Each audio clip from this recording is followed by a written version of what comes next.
Selamat siang semuanya. Bertemu lagi kita dalam kuliah pendidikan kewarganegaraan.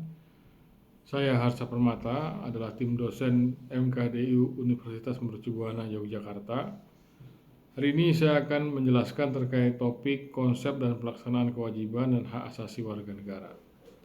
Jadi secara umum adalah bahan kajiannya pertama adalah bagaimana hubungan negara dan warga negara. Yang kedua, bagaimana peranan warga negara, serta seperti apa dan bagaimana hak dan kewajiban warga negara. Warga negara pertama kita mulai dari definisi ya. Warga negara adalah warga dari suatu negara yang ditetapkan berdasarkan peraturan perundang-undangan. Jadi berdasarkan hukum yang berlaku penetapannya, bukan asal gitu ya. Dan warga negara Indonesia sebagaimana tertuang dalam pasal 26 ayat 1 UUD 45 adalah orang-orang bangsa Indonesia asli dan orang-orang bangsa lain yang disahkan dengan undang-undang sebagai warga negara. Dan undang-undang yang merupakan turunan dari pasal 26 ini adalah Undang-Undang Nomor 12 Tahun 2006 tentang Kewarganegaraan Republik Indonesia. Jadi kewarganegaraan sendiri adalah status pribadi yang dimiliki secara tetap dengan hak, perlakuan khusus, dan tugas-tugas sebagai warga negara. Itu menurut Banks 2004. Nah, ada beberapa asas kewarganegaraan ya dalam hal ini. Yang pertama adalah ius soli.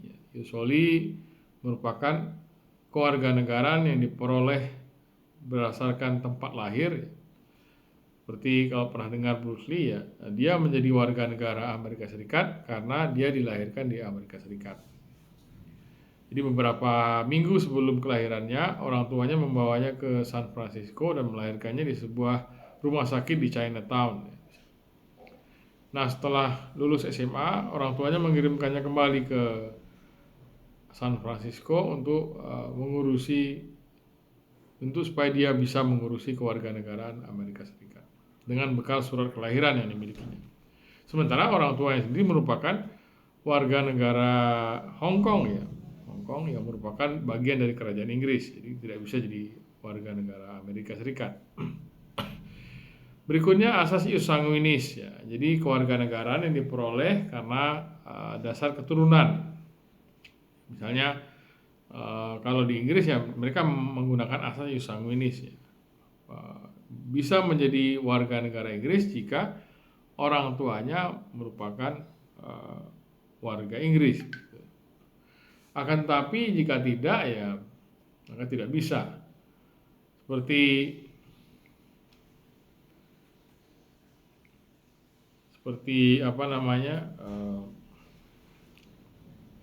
beberapa tahun yang lalu ya itu sempat ada ibu dan anak yang berpergian dari Afrika ke Inggris ya. Nah, sampai di Inggris ya, kan menggunakan visa pelajar anaknya ya.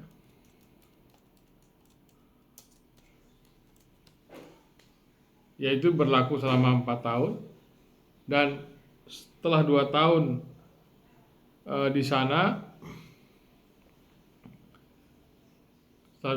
ibunya menikah lagi dengan seorang Inggris ya. Otomatis dia bisa mendapatkan kewarganegaraan Inggris karena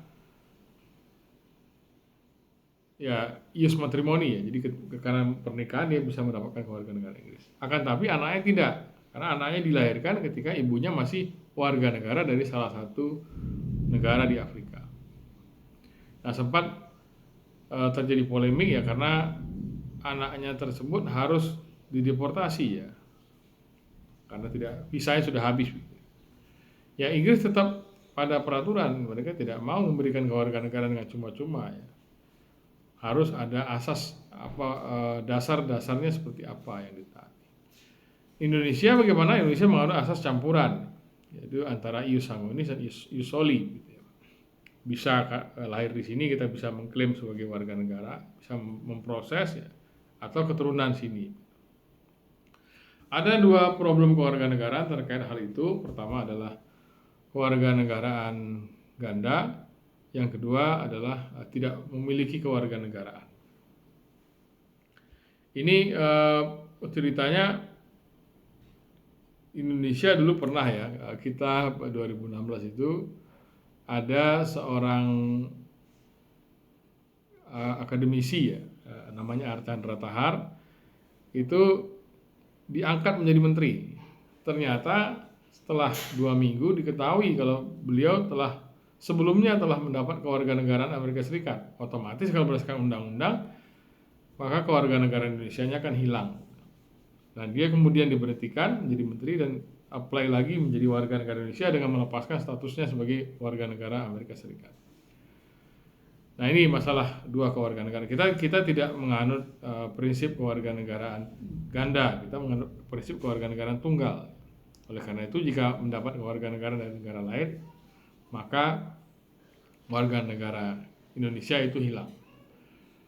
Nah, ketika menjadi apatrid, tidak punya kewarganegaraan, ya artinya ya itu dinamakan stateless ya, tidak punya negara. Ini pernah terjadi sekitar tahun 70-an ya, seorang Mesir yang berpergian ke Perancis. Setelah sampai di bandara, terjadi kudeta di negaranya. Otomatis semua hubungan diplomatik hilang. Dan dia tidak punya negara atau tidak memiliki kewarganegaraan. Ya, warga negara menurut Iswara adalah seluruh individu yang mempunyai ikatan hukum dengan suatu negara. Dan secara politik, warga negara adalah anggota suatu masyarakat politik yang digambarkan oleh seperangkat hak dan kewajiban. Jadi ada hak dan kewajiban yang menyertai statusnya sebagai warga negara. Wujud hubungan warga negara dan pemerintah pada dasarnya berupa peranan, baik peranan yang bersifat pasif, aktif, positif, dan negatif. Pasif yaitu kita taat pada peraturan ya. Aktif kita ikut serta mengambil bagian dalam kehidupan berbangsa dan bernegara. Artinya kita ikut serta pemilu, kita ikut serta mencalonkan atau memilih gitu, atau memberikan masukan pada pemerintah. Aktif. Positif ya kita bisa meminta negara untuk membantu kita, memberikan pelayanan kepada kita gitu, public service. Negatif kita bisa menolak negara untuk mengintervensi persoalan pribadi kita. Misalnya kita ada masalah rumah tangga, ya kita tidak mau dicampuri oleh negara, sudah kita selesaikan secara kekeluargaan, secara pribadi. Nah, dalam kehidupan kenegaraan pada prinsipnya wujud peran warga negara meliputi hak dan kewajiban sebagaimana ditentukan dalam konstitusi ya. Terus perilaku yang sesuai dengan nilai kesusilaan dan kebudayaan yang dianut dalam masyarakat. Perilaku yang dianggap layak menurut kelayakan keilmuan serta sesuai dengan harapan di masa depan. Nah, ini ada contoh-contoh poin-poin hak warga negara dalam konstitusi. Pasal 27 ayat 1, hak memperoleh kedudukan yang sama dalam hukum dan pemerintahan. Ternyata ada kasus Mbok Minah yang ditahan, sementara Gayus korupsi banyak, bisa bebas berkeliaran gitu ya. Mbok Minah hanya mengambil 3 biji kakao gitu. Terus ada hak atas pekerjaan dan penghidupan yang layak, pasal 27 ayat 2. Hak ikut serta dalam upaya bela negara, pasal 27 ayat 3. Hak berserikat atau berorganisasi, pasal 28. Hak jaminan dari warga negara terhadap kita dalam memeluk agama dan kepercayaan masing-masing ya, kemerdekaan. Pasal 30, berhak ikut serta dalam usaha pertahanan dan keamanan negara.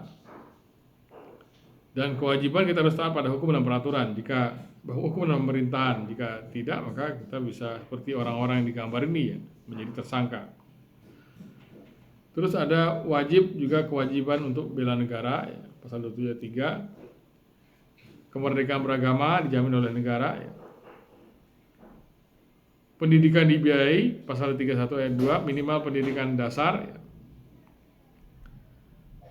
Negara memajukan kebudayaan manusia ya, di tengah peradaban dunia dengan menjamin kebebasan masyarakat. Menghormati memelihara bahasa daerah sebagai kekayaan dan kebudayaan nasional ya. Pasal 32 ayat 2 ya. Baik. Itulah tadi ya beberapa poin-poin tentang hak dalam hak warga negara dan kewajiban dalam konstitusi kita. Pasal 28 dan lain-lain. Nah, ada tiga perspektif hubungan negara dan warga negara ya. Pertama adalah pluralis, perspektif liberal. Jadi negara adalah seperti halnya, menurut perspektif ini negara itu hanya sekedar gelanggang olahraga, lapangan bola ya. Pemerintah tunduk pada peraturan ya. Pemerintah itu hanya seperti wasit yang hanya memberikan sanksi jika terjadi pelanggaran. Tidak ada urusan kesejahteraan, nggak ada. Masyarakat yang sangat dominan ya, negara tunduk pada masyarakat. Karena masyarakat yang membentuk negara. Beda dengan Marxis ya, negara adalah yang paling dominan. Masyarakat tunduk pada negara. Negara adalah alat kelas yang berkuasa untuk meredam pertentangan kelas. Negara mengontrol masyarakat. Nah, berikutnya ada seorang filsuf Anthony Giddens. Bagi dia tidak begitu ya. Kedua-duanya bisa saling mempengaruhi gitu. Struktur negara dan agensi atau rakyat itu bisa saling mempengaruhi. Itu dialektikal kata beliau. Bagaimana cara mempengaruhinya ya? Negara bisa mempengaruhi warga negara dalam dua arti, yaitu memampukan, enabling, dan menghambat atau constraining. Memampukan jika seseorang misalnya memiliki KTP, maka yang bersangkutan bisa mampu mengurus berbagai dokumen lainnya. Jika tidak maka akan terkena constraining, terhambat. Gitu. Bagaimana rakyat mempengaruhi negara? Itu bisa melalui demonstrasi, boikot, atau civil disobedience, pembangkangan sipil, gitu ya. Atau kritik juga melalui tulisan. Itulah dialektik kontrol menurut Giddens. Inilah dinamakan sebagai teori strukturasi.